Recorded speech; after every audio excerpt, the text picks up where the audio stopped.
तो आपने प्रिपरेशन कब की थी और सर्विस में कब आए थे, ईयर? मैं 2081 में मैं आईएएस में आया था। उससे पहले मैं 1980 में जो है मैं इंडियन फॉरेस्ट सर्विस में आया था। इनफैक्ट बड़ा इंटरेस्टिंग है। मैंने ग्रेजुएशन इनफैक्ट ग्रेजुएशन से पहले हम बात करें तो मैं स्कूलिंग मैंने महरौली से की थी। एक उस समय गांव होता था और टेंट के स्कूल में मैं पढ़ा था। मैंने 8वीं जो है वो टेंट में बैठ के जो है वो स्कूलिंग की और उसके बाद हिंदी मीडियम से साइंस में मैंने की 11वीं और फिर मैं देशबंधु कॉलेज में गया। तो उसमें बड़ा कॉम्प्लेक्स होता था कि इंग्लिश हम बिल्कुल बोल नहीं पाते थे, हिंदी मीडियम में थे और उस समय बड़े हाई फाई लोग इंग्लिश में बातें करते थे। बड़ा इन्फेरिटी कॉम्प्लेक्स था। तो मेरा उस समय मेन एम डॉक्टर बनने का था। तो मैंने 2 साल लगातार एग्ज़ाम्स दिए प्री मेडिकल के, वो मैं सक्सीड नहीं किया। देन बीएससी करने के बाद फिर मैंने एमएससी की और एमएससी के बाद ये था कि भाई माँ बाप बड़े गरीब थे कि नौकरी करनी है। तो मैंने काफ़ी एग्ज़ाम्स दिए। प्रोबेशनरी ऑफिसर उस समय बड़ा जो है वो पॉपुलर एग्ज़ाम होता था। आरबीआई का, एसबीआई का, बैंक ऑफ बड़ौदा का मैंने कई पेपर दिए, मेरा कहीं नहीं हुआ। मैंने इनकम टैक्स इंस्पेक्टर का एग्ज़ाम दिया, वो भी नहीं हुआ। तो उस समय असिस्टेंट ग्रेड का दिया जिसमें कि सेक्शन ऑफिसर बनते थे, उसमें भी नहीं हुआ। मेरे इतने फेलियर हुए उस समय, मुझे लगा कि जो है आई डोंट नो मतलब कि कुछ मैं कर पाऊंगा या नहीं कर पाऊंगा। तो बट इन एनी केस मैं तैयारी बहुत करता था सिंसियरली की और फिर वन फाइन मॉर्निंग मेरा फॉरेस्ट सर्विस में मेरा सिलेक्शन हो गया। और फॉरेस्ट सर्विस में जाने के बाद फिर हम जो है वो चोरी छुपे जैसे होता है कि आप क्लास में बैठे हुए पीछे अपना पढ़ाई कर रहे हैं, तो हम पढ़ते रहे। फिर जो है अगले साल ही 81 में मेरा जो है वो सिलेक्शन हो गया आईएएस में। तो ये मेरी बड़ी स्ट्रगलफुल जो है वो कॉलेज लाइफ रही, बट अंततः जो है वो रिजल्ट बहुत अच्छा रहा कि मैं आईएएस में आ गया। बट अभी मैंने रिसेंटली अभी एग्ज़ाम के रिजल्ट रिलीज़ हुए हैं, तो अभी जो बच्चे प्रिपेयर करना शुरू कर रहे हैं, तो आपके हिसाब से प्रिपरेशन कैसे फॉरवर्ड करनी चाहिए या कैसे माइंडसेट डेवलप करना चाहिए उसके लिए? देखो, सबसे पहले तो जो है आपको बड़े सब्जेक्ट्स जो है बड़े ध्यान से चूज करने चाहिए। आप सब्जेक्ट्स वही लीजिए जहां आपका इंटरेस्ट है या जहां आपने ग्रेजुएशन पोस्ट ग्रेजुएशन में आपने थॉरली सब्जेक्ट्स स्टडी किए हैं। एक तो ये नए सब्जेक्ट्स मैं नहीं रिकमेंड करूंगा कि आप बिल्कुल नए सब्जेक्ट लें। जनरली जो है वो सब्जेक्ट्स वो लें जहाँ पे कि आप बहुत ज़्यादा कंफर्टेबल हैं। दूसरा, आप अपना माइंडसेट जो है बड़ा क्लियर करिए, रखिए कि जो है वो मेहनत करनी है लगातार, साल 2 साल 3 साल जितना भी आपको अलाउ कर सकते हैं, क्योंकि आपके लाइफ सर्कमस्टांसेस हर एक के अलग हो सकते हैं। अब वो देखा कि एक आईपीएस में जो है वो आकर कैंडिडेट आके वो जो है आईएएस की तैयारी कर रहा है, बट दूसरी तरफ एक ये भी था कि उसने 12 अटेम्प्ट दिए, 7 में इंटरव्यू दिए और वो फेल हो गया। तो आपको देखें कि एक बड़े वाइड स्पेक्ट्रम में आपको लोग मिलेंगे। तो एक तरफ जो ऑलरेडी एक सिक्योर्ड है, हालांकि ये भी बड़ा एक डिबेटेबल इशू है कि लोग ऑलरेडी आईआईटी और एमबीबीएस इंजीनियरिंग करने के बाद अब पुलिस में आके या इनकम टैक्स में आके तैयारी कर रहे हैं और जो है फिर वो आईएएस के लिए आ रहे हैं। और दूसरा जो है वो लोग हैं जो कि जिनको बहुत ज़रूरत है नौकरी की और स्ट्रगल कर रहे हैं। बट इन एनी केस ये बड़े इश्यूज हैं, गवर्नमेंट के लिए हैं। तो कहने का मतलब ये है कि हमें माइंडसेट हमारा बड़ा ज़बरदस्त होना चाहिए और क्लैरिटी होनी चाहिए हमें एग्ज़ाम्स की, नंबर 1। दूसरा जो है हमेशा जो है प्लान बी रहना चाहिए कि यदि आप आईएएस में नहीं होते, यदि आप सेलेक्ट नहीं होते तो देन व्हाट, आप क्या करेंगे। क्योंकि बहुत सारे लोग जो है वो पता चला कि आप ने जो है वो 3-3 4-4 साल जो है वो अपने जो आपकी जो प्रोडक्टिव एज है उसको आपने वेस्ट कर दिए और आपका सिलेक्शन नहीं हुआ। तो एक प्लान भी रहना चाहिए कि भाई यदि आईएएस में नहीं आए तो हम ये वाला अपना कैरियर अल्टरनेट हमारी लाइन जो है वो रहेगी। और फिर आपको मेहनत का वो कोई अल्टरनेटिव तो है ही नहीं कि आपको मेहनत करनी है और आपको जो है सभी तरह से आपको जो है इक्विप्ड होकर जो है वो लड़ाई में कूदना है। इसमें मेरे दो क्वेश्चन हैं। पहला कि क्या आपको लगता है जो एग्ज़ाम है यूपीएससी सिविल सर्विस का, ये इक्वल अपॉर्चुनिटी देता है हर सेक्शन से लोग जो आए हुए हैं उनको? जैसे आपने बात करी कि कोई तो आईआईटी में पढ़ा है, कोई अभी इतना ज़्यादा जो हम बोलते हैं ब्राइट स्कूल है वहाँ से नहीं पढ़ा है।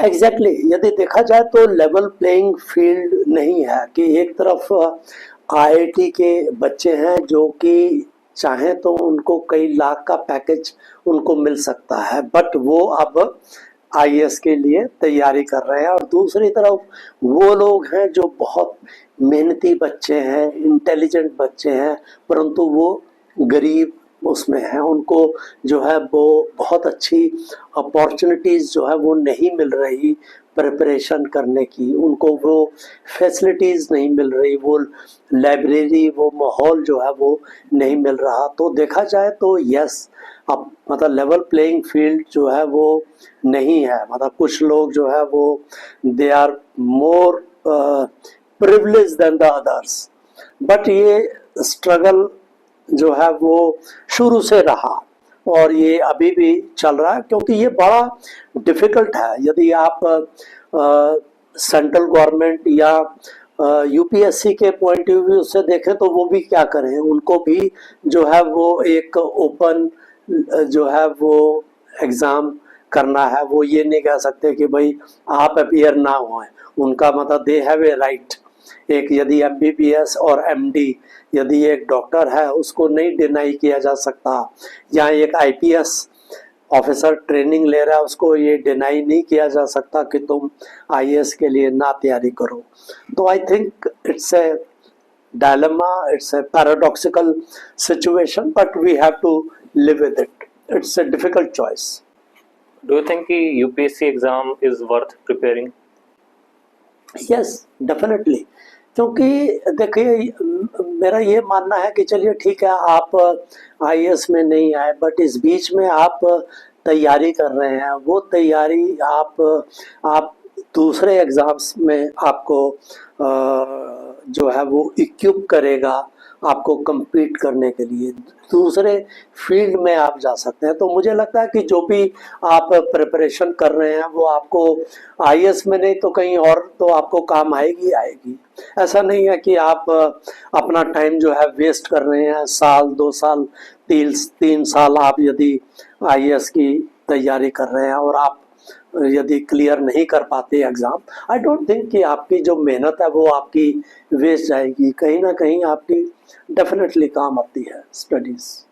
बट मूविंग फॉरवर्ड बहुत सारे टाइम अगर लोग प्रिपरेशन करते हैं तो उनका एक बहुत कॉमन क्वेश्चन होता है कि हमें स्ट्रेस हो रहा है, हमें एंग्जाइटी हो रही है, हेल्थ इश्यूज आने लगते हैं, तो इस सब चीज़ों को कैसे कंट्रोल किया जाए? ये बड़ा कॉमन चीज़ है। देखिए आप बड़े स्ट्रेसफुल एनवायरनमेंट में आप तैयारी कर रहे हैं, क्यों? क्योंकि बहुत ज़्यादा कंपटीशन है। उनको पता है कि 5 लाख बच्चे 6 लाख बच्चे अपीयर हो रहे हैं, 2-3 हज़ार लोगों का सिलेक्शन होना है, तो एक स्ट्रेस जो है आपका अंदर से क्रिएट हो गया।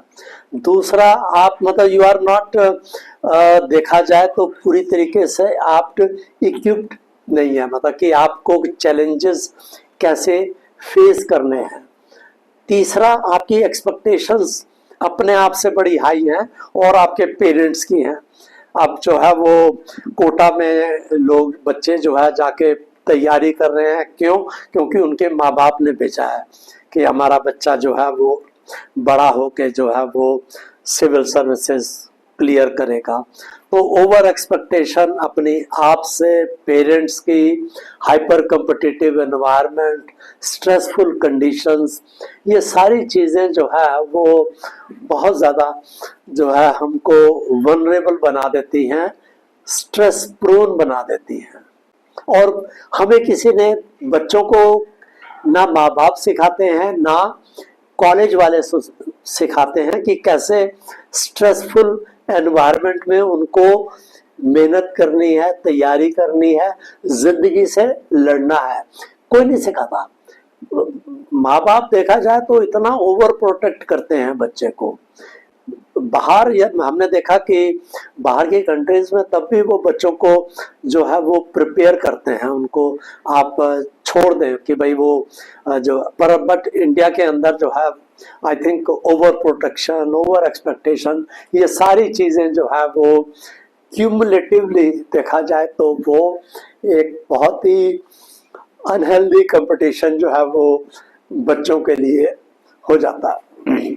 ये प्रिपरेशन से मुझे एक एग्जांपल याद आया सर कि मुझे जहाँ तक याद है इंडियन हिस्ट्री में ना, जब वो सिखिज्म की शुरुआत हुई थी और निहंग्स शुरू हुए थे, तो वहाँ पर ऐसा कुछ सेटअप था कि हम 6 मंथ से ही बच्चे को उसके हाथ पैर मरोड़ना और उसको प्रिपेयर करते थे, सेल्फ सफिशिएंट बनाते थे ताकि आपको बड़े होकर सेल्फ सफिशिएंट बनना है।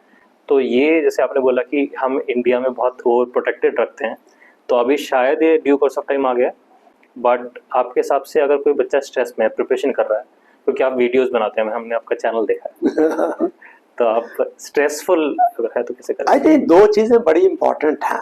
पहला है माइंडफुलनेस और दूसरा है आप जो स्ट्रेस रिलीविंग टेक्निक्स हैं, कि यदि आप सुबह उठ के आप डीप ब्रीथ करते हैं और यहाँ जैसे आप तैयारी कर रहे हैं और आप स्ट्रेस में हैं और आप डीप ब्रीदिंग एक्सरसाइज करें 10 मिनट 20 मिनट, आपको इमीडिएटली आपको रिलीफ मिलेगा, नंबर 1।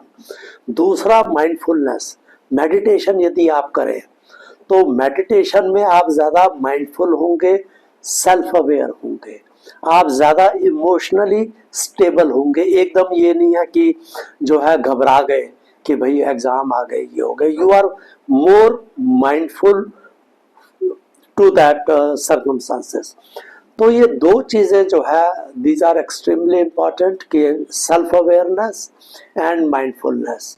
ये देखा जाए तो ये एक मेटा स्किल है mindfulness, and it is far more important than acquiring a graduation degree in college।